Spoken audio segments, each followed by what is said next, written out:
आता कशाचं तणनाशक दिलंय?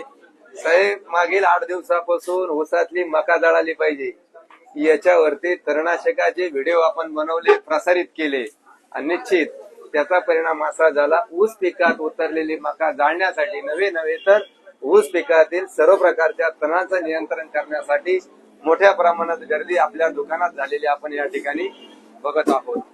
परंतु हे जे पाहुणे आहे हे वगडीचे पाहुणे आहे आणि हे आले, त्यांनी आल्याबरोबर सांगितलं, दादा तुमचे व्हिडिओ आम्ही बघितले, ऊस पिकामधील मका तुम्ही जाळताय, परंतु मला तसं करायचं नाही.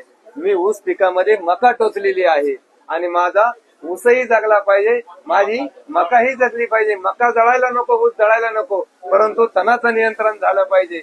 या अनुषंगाने मला तुम्ही तणनाशक द्या. आणि होय शेतकरी मित्रांनो, बरोबर त्याच पद्धतीनं आपण त्यांना व्हील टोंबो आणि अल्ट्राव्हील